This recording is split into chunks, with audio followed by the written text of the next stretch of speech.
Hello, welcome friends. સંબંધ અને વિધેય ચેપ્ટર નંબર 1 એક્સરસાઇઝ 1.1 એનો 11મો ક્વેશ્ચન જોઈએ. સારો ક્વેશ્ચન છે. સાબિત કરો કે સમતલમાં આવેલા બિંદુઓના ગણ એ પર વ્યાખ્યાયિત સંબંધ. ગણ કોણ છે? તો કે એ છે આપણો ગણ છે. શેનો બનેલો છે? તો કે XY સમતલની અંદર જેટલા પણ બિંદુઓ આવેલા છે બધા બિંદુઓનો ગણ એટલે કે ગણ એ.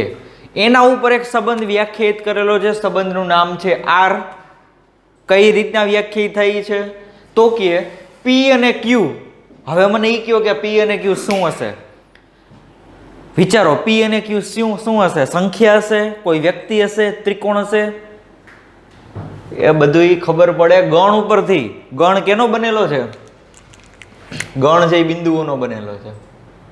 તો અહીંયા P અને Q શું હશે? બે બિંદુઓ હશે. રેડી? એટલે એ તો વાત ક્લિયર થઈ ગઈ કે અહીંયા સંબંધમાં કોઈ પણ જે બે સંખ્યા છે સંબંધમાં હશે પણ અહીં સંખ્યા નહીં હોય. શું હશે? બે બિંદુ.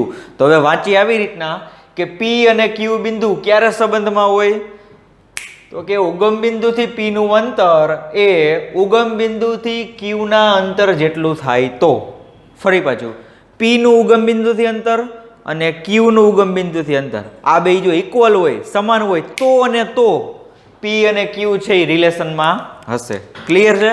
ચાલો, તો તમને એમ કીધું છે કે સાબિત કરો કે એ પર વ્યાખ્યાયિત સંબંધ.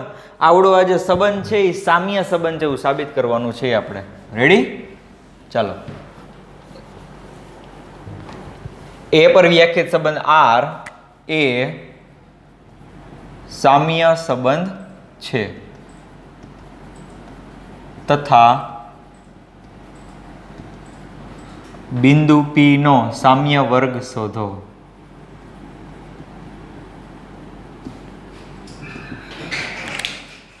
બિંદુ P નો સામ્ય વર્ગ શોધો એવું તમને ક્વેશ્ચનમાં આપેલું નથી. એમાં કંઈક સાબિત કરવાનું કીધેલું છે. પણ અત્યારે એ ટેક્સ્ટ બુકનો ક્વેશ્ચન રીડ ન કરતા, કારણ કે એનું જે મેઇન લોજિક છે એ આપણે વિચારવાનું છે. ક્લિયર? ઓકે, ચાલો.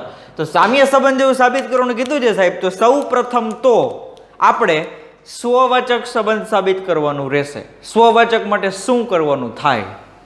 You know very well about that. તમને બધાને બહુ સારી રીતે ખબર છે કે Q ની જગ્યાએ શું મૂકી દે? P. તો ઉગમ બિંદુથી P નું અંતર એ ઉગમ બિંદુથી P ના અંતર જેટલું જ હોય. રેડી?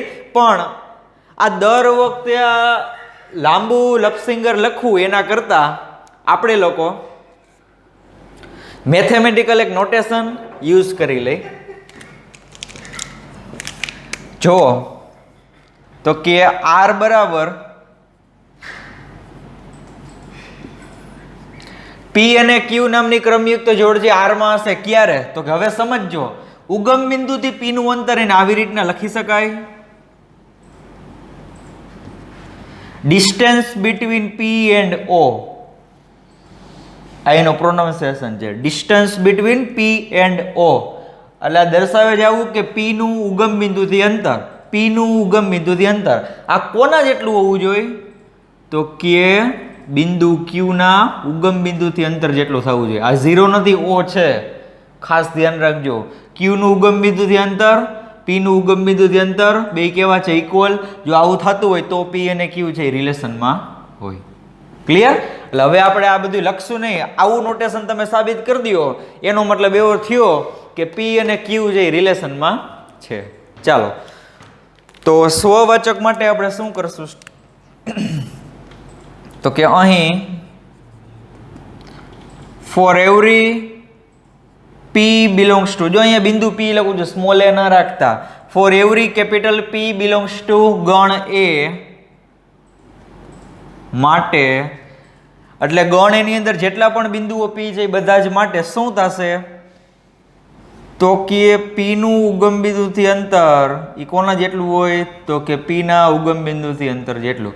તમારે Q ની જગ્યાએ P લખી નાખવાના છે તો મેથેમેટિકલી રાઈટ જ છે. આ એક અંતર છે P નું ઉગમ બિંદુથી અંતર, આ બાજુ પણ P નું ઉગમ બિંદુથી અંતર બે કેવા હોય? ઇક્વલ હોય. રેડી? તો કે distance between P and O is equal to distance between P and O. તો તેથી કોની કોની જોડી? તો કે પી ની પી સાથેની જોડી કેમાં હશે? તો કે સંબંધમાં. અને આવું કેના માટે થાય છે? તો કે જેટલા પણ બિંદુઓ પી છે બધા જ માટે. રેડી? તો કે તેથી આર એ સ્વવાચક સંબંધ છે. રેડી? આર એ સ્વવાચક સંબંધ છે. સમિત માટે શું કરશું સાહેબ? તો કે એક જોડી થઈ તમે ધારી લ્યો અને એ પણ ક્વેશ્ચનમાં એ જ ધાર લેવાય કે પી ક્યુ છે એ આર માં છે. પછી એનું રિવર્સ તમારે સાબિત કરવાનું રહેશે, ક્યુ અલ્પવિરામ પી. ઓકે, ચાલો તો કરીએ સાબિત કે ધારો કે P comma Q belongs to R, કે જ્યાં હવે મેં ઘણા બધા સ્ટુડન્ટ્સના હોમવર્ક મેં ચેક કરેલા હતા. એ લોકો શું કરે છે, અહીંયા જે ધારણા કરે છે ને તે પછી અહીંયા ફોર એવરી કરે છે કે for every P Q belongs to A. એ અહીંયા ફોર એવરી નો આવે. તમે જ્યારે સાબિત કરો ને ત્યારે તમારે સાબિત એવું કરવાનું હોય કે બધા જ પી ક્યુ માટે આ સાચું છે. આ તમે ધારણા કરી છે અહીંયા તો ખાલી બે જ બિંદુ છે, પી અને ક્યુ. બિંદુઓ બે જ છે, પી અને ક્યુ. એટલે અહીંયા ફોર એવરીની નિશાની આવશે નહીં. ખાસ ધ્યાન રાખજો. ક્લિયર? કે ધારો કે P Q belongs to R, કે જ્યાં પી અને ક્યુ છે ગણ એમાંથી કોઈક બે બિંદુઓ છે, કોઈક જ છે. સાબિત કરો ને ત્યારે ફોર એવરી લખવાનું છે અહીંયા. રેડી? અહીંયા મેં ફોર એવરી શું કામ લખ્યું હતું કે બધા જ માટે સાચું છે એટલા માટે મેં સ્ટાર્ટિંગ જ ફોર એવરી થી કરેલું હતું. પણ અહીંયા તો તમે એક ધારણા કરો છો. ધારણા ખાલી એક જ જોડીની કરવાની છે કે ધારો કે P Q belongs to R. Ready? ચાલો તો P Q belongs to R હોય તેનો મતલબ શું થયો? તો કે તેથી distance between P and O is equal to distance between Q and O. Distance between Q and O. કે પી નું ઉગમ બિંદુથી અંતર, ક્યુ નું ઉગમ બિંદુથી અંતર બે કેવા છે? ઇક્વલ. હવે મારે સાબિત શું કરવું છે અલ્ટિમેટલી? તો કે ક્યુ અલ્પવિરામ પી. તો ચેક કરી લ્યો આનું ઊંધું સાચું છે, આને આ સાઈડ લઈ લ્યો, આને આ સાઈડ લઈ લ્યો. જો સાચું થતું હોય તો સાબિત થઈ જાય કે distance between Q and O is equal to distance between Q and O. Sorry, અહીંયા પી આવશે.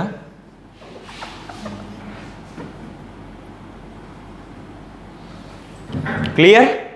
ચાલો, જો આનું સમાધાન થતું હોય તો એનો મતલબ કે તેથી Q comma P belongs to R. Ready? કે ક્યુ નું ઉગમ બિંદુથી અંતર, પી નું ઉગમ બિંદુથી અંતર બે કેવા છે? ઇક્વલ. તો ક્યુ અલ્પવિરામ પી નામની જોડી આર માં હશે.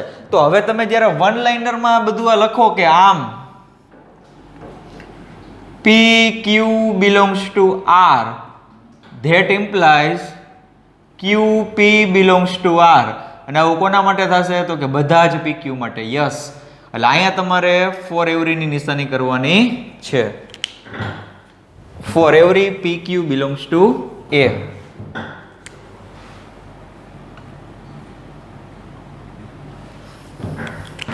ક્લિયર થઈ ગયું? ચાલો તો કે તેથી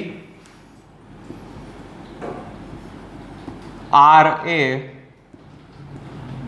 સમમિત સંબંધ છે.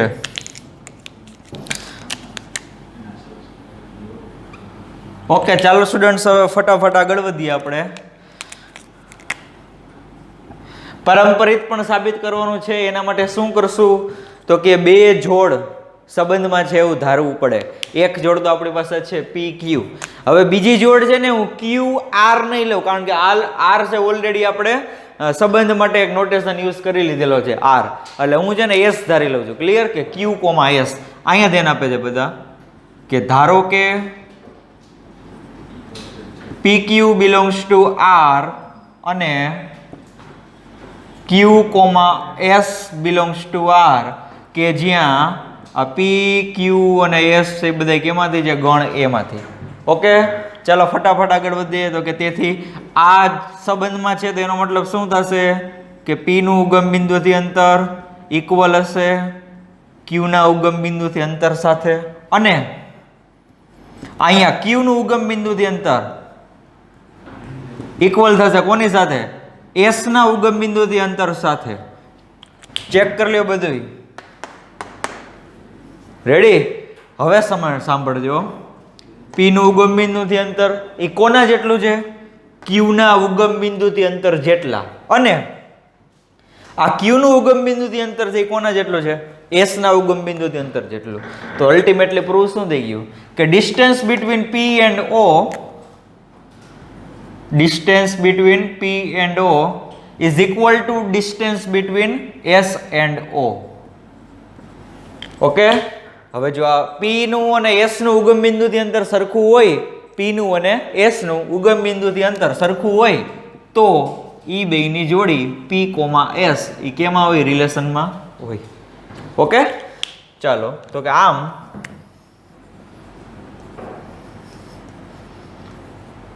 PQ belongs to R અને QS belongs to R, that implies PS belongs to R કે જ્યાં for every PQS belongs to set A. Okay, તો હવે લખીએ કે તેથી R એ પરંપરિત સંબંધ છે. R એ પરંપરિત સંબંધ છે. તો કે આમ R એ સામ્ય સંબંધ છે. R એ સામ્ય સંબંધ છે. રેડી? ક્લિયર? તો જુઓ અહીંયા પણ મેઇન સંબંધ છે ને એ તમારો ઇક્વાલિટી ન જતો. તમને ખ્યાલ આવ્યો કાંઈ? સમજજો. પી નું ઓ થી અંતર, ક્યુ નું ઓ થી અંતર કેવું હોવું જોઈએ? યસ, ઇક્વલ હોવું જોઈએ. ઇક્વલ હતું એટલા માટે પી અને ક્યુ જે રિલેશનમાં હતા. તો ફરી પાછું એ જ તમને કહું છું કે ઇક્વાલિટીનો સંબંધ છે. કેવો થયો સાબિત? કેવો કર્યો આપણે પ્રૂવ? ઇક્વિવેલન્સ રિલેશન પ્રૂવ કર્યું, એટલે કે સામ્ય સંબંધ જેવું આપણે સાબિત કરી દીધું. ક્લિયર? પણ આનું આની રાઇટિંગ મેથડ છે, લખવું કઈ રીતના, એટલા માટે મેં તમને આ બધી પ્રૂફ આપેલી છે કે આવી રીતના મેથેમેટિકલ સિમ્બોલ તમે યુઝ કરો તો ટૂંકમાં પતી જાય ને લાગે છે પણ સારું, આમાં કંઈ વાંધો નથી. બાકી નહીંતર તમારે દર વખતે આવું બધું લાંબુ લાંબુ લખવું પડે કે ઉગમ બિંદુથી પી નું અંતર એ ઉગમ બિંદુથી ક્યુ ના અંતર જેટલું છે, તેથી વળી પછી એનું ઊંધું લખવાનું, પછી તમે લખો કે તેથી QP belongs to R.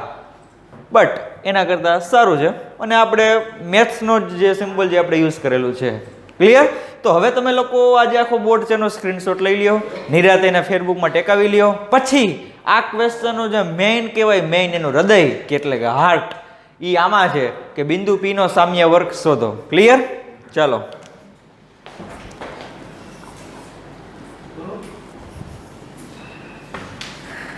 Okay, સામ્ય વર્ગ ગોતવાનો છે સાહેબ, હજી પૂરું નથી થયું.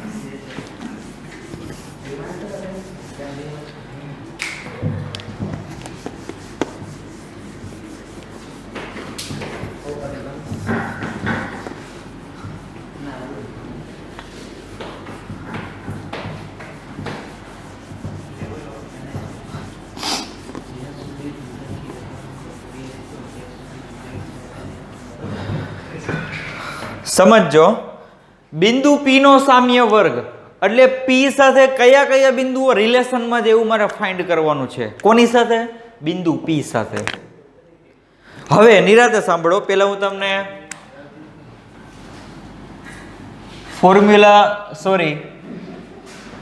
જીઓમેટ્રિકલી તમને સમજાવું કે હકીકતમાં થાય છે શું.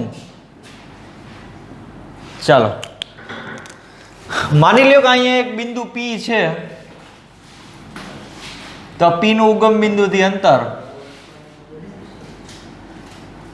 અહીંયા કેપિટલ ઓ, પી નું ઉગમ બિંદુની અંદર માની લ્યો કે કે જેટલું છે. કે કોના જેટલું છે? કે જેટલું. ઓકે, હવે સાંભળો, પી સાથે કેવા બિંદુઓ રિલેશનમાં હોય? તો કે માની લો કે સાહેબ તમે કોઈ એક બીજું બિંદુ લીધું ક્યુ, તો કેપિટલ ક્યુ નું પણ ઉગમ બિંદુથી અંતર કેટલું હોવું જોઈએ? તમે જ અહીંયા ચેક કરી લ્યો કે પી અને ક્યુ ને મારે રિલેશનમાં લઈ આવવા હોય તો શું થવું જોઈએ? તો કે પી નું O થી અંતર અને ક્યુ નું O થી અંતર કેવું રહેવું જોઈએ? ઇક્વલ. યસ. તો આનું જે આપણે ક્યુ નું O થી અંતર પણ કેટલું હોવું જોઈએ? કે. હવે માની લ્યો કે ત્રીજું કોઈક બિંદુ આ બાજુ છે, એસ નામનું બિંદુ કોઈક છે. રેડી? તો આ એસ નું પણ ઉગમ બિંદુથી અંતર કેટલું થવું જોઈએ? એસ નું પણ ઉગમ બિંદુથી અંતર કેટલું થવું જોઈએ? કે. ઓકે. તો એસ નું પણ ઉગમ બિંદુથી અંતર કેટલું હોવું જોઈએ? કે. તો હવે તમે એમ કહી શકો કે પી સાથે ક્યુ અને એસ બંને કેવા છે? સંબંધમાં છે. પરંતુ મારે તો એ બધા બિંદુઓનો ગણ કહેવાનો છે કે પી સાથે કઈ ખાલી ક્યુ અને એસ જ નહીં હોય.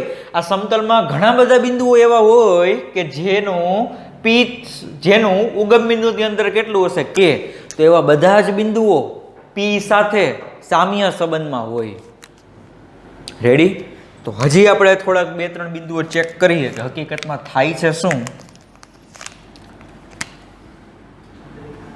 હજી એક માની લો કે અહીંયા કોઈક બિંદુ આવેલું છે આ કે જેનું નામ છે ડબલ્યુ, એનું પણ ઉગમ બિંદુની અંદર કેટલું છે? કે. ચાલો માની લો કે હજી એક બિંદુ આ બાજુ પણ આવેલું છે. માની લો કે કોઈક ટી નામનું બિંદુ છે, એનું પણ ઉગમ બિંદુની અંદર કેટલું છે? કે. તો હવે સમજો કે આ બધા બિંદુઓને કદાચ હું જોડું તો શું થાય છે? અથવા તો પેલા આપણે એ લખી નાખીએ. ચાલો સામ્ય વર્ગ માટે અહીંયા બધું આપણે કરીએ છીએ. હવે કદાચ કોઈને ક્વેશ્ચન થાય કે ઓલો સાહેબ આપણે સામ્ય વર્ગને આપણા ગણમાં લખતા હતા કે એપી બરાબર આપણે એવા એક્સ ગોતવાના છે કે જ્યાં એક્સ અને પી રિલેશનમાં હોય કે X P belongs to R. એ મેથડથી કરવું પણ થઈ શકે, પણ આ દાખલો આખો જીઓમેટ્રિકલી સમજવાનો છે. ક્લિયર? એટલા માટે આપણે જુઓ થોડુંક આમ ડિસ્ક્રિપ્શન લખું છું અહીંયા. સામ્ય વર્ગ. ઓકે ચાલો. તો P is not equal to 0, 0 બિંદુ સાથે સંબંધ ધરાવતા બધા જ બિંદુઓ સંબંધ ધરાવતા બધા જ બિંદુઓનું ઉગમ બિંદુથી અંતર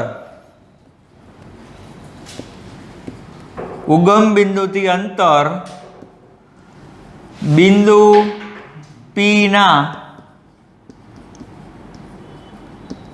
ઉગમ બિંદુથી અંતર જેટલું થાય. સમજો અમે શું લખેલું છે.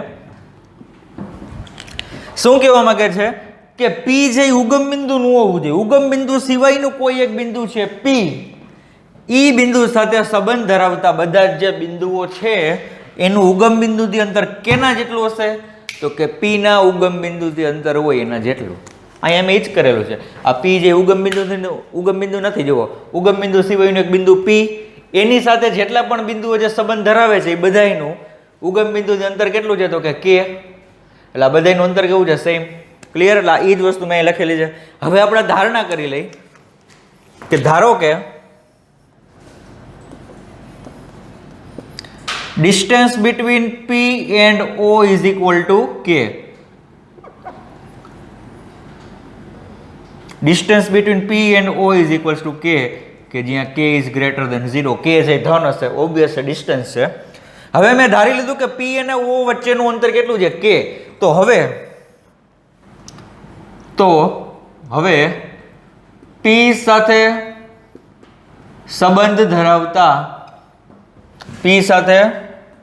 સંબંધ ધરાવતા બધા જ બિંદુઓનું O થી અંતર K જેટલું થાય. પહેલા મેં શું કીધું કે P સાથે જેટલા પણ બિંદુઓ સંબંધમાં હશે એ બધાનું અંતર કેટલું હશે? તો કે P અને O વચ્ચેનું જેટલું અંતર હોય એટલું. હવે મેં પર્ટિક્યુલર ધારી લીધું કે P અને O વચ્ચેનું અંતર કેટલું છે? K. તો હવે જે P સાથે જે બિંદુઓ સંબંધ ધરાવતા હશે એ બધા જ બિંદુઓનું O થી અંતર કેટલું હોય? K જેટલું થાય. રેડી?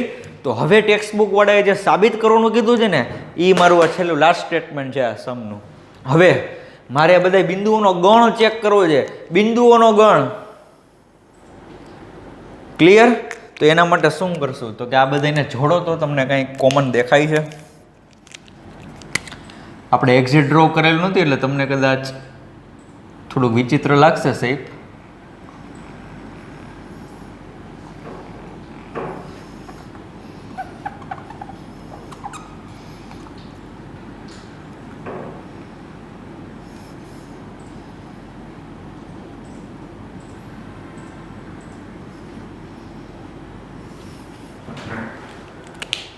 આ પી સાથે જેટલા પણ બિંદુઓ સંબંધમાં હતા એ બધાય બિંદુઓને જો આપણે જોડી દઈએ તો હવે આ કેવો શેપ લાગે છે તમને? એક સર્કલ છે, સર્કલ એટલે કે વર્તુળ. પણ આ વર્તુળની સ્પેશિયાલિટી શું છે તો કે આ વર્તુળનું કેન્દ્ર છે ને ઉગમ બિંદુ થશે, કારણ કે આ બધી ત્રિજ્યા જ છે. જુઓ કે છે, કે જ્યાં જ્યાં પણ આપણે કે લખેલું છે ઓ અને ડબલ્યુ વચ્ચેનું અંદર કે છે તો એ તમારું ત્રિજ્યા દર્શાવશે. અહીંયા ઓ અને ટી વચ્ચેનું અંદર કે છે તો એ પણ ત્રિજ્યા જ દર્શાવશે. તો એનો મતલબ કે સાહેબ આ ઓ છે ને એ તમારું સેન્ટર હશે, કેન્દ્ર.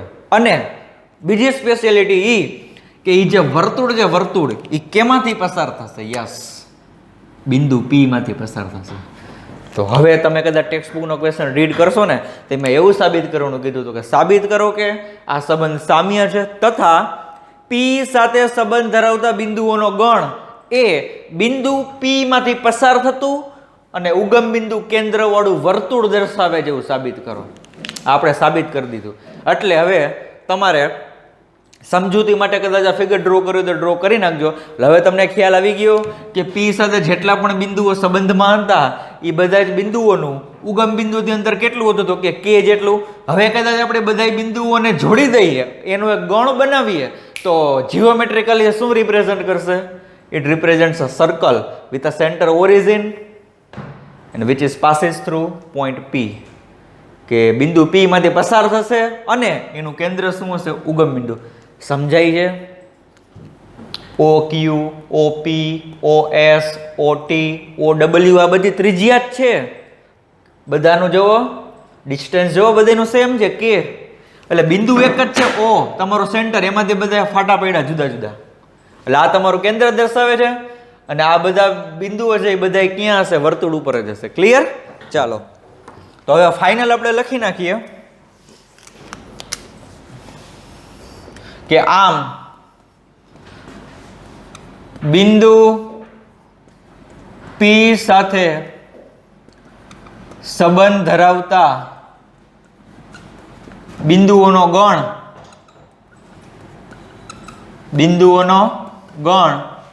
એ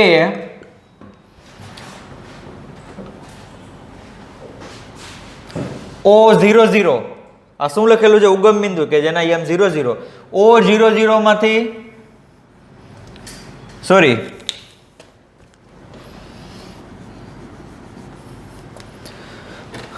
પી સાથે સંબંધ ધરાવતા બિંદુઓનો ગણ એ O00 કેન્દ્ર વાળું અને બિંદુ પી માંથી પસાર થતું વર્તુળ દર્શાવે છે. અને કદાચ હજી માની લ્યો મારે આમાં એડ કરવું હોય કે ત્રિજ્યા કેટલી તો એની ત્રિજ્યા જે કે થશે કે જ્યાં કે ઇઝ ગ્રેટર ધેન 0. ક્લિયર છે? સમજાઈ ગયો આખો ક્વેશ્ચન? તો નિરાદાને લર્ન કરજો, વ્યવસ્થિત ફેરબુકમાં ટેકાવી લેજો. ક્લિયર? તો નેક્સ્ટ લેક્ચરમાં આપણે ક્વેશ્ચન નંબર 12 થી ફર્ધર કન્ટિન્યુ કરશું. મળીએ નેક્સ્ટ લેક્ચરમાં. Thank you.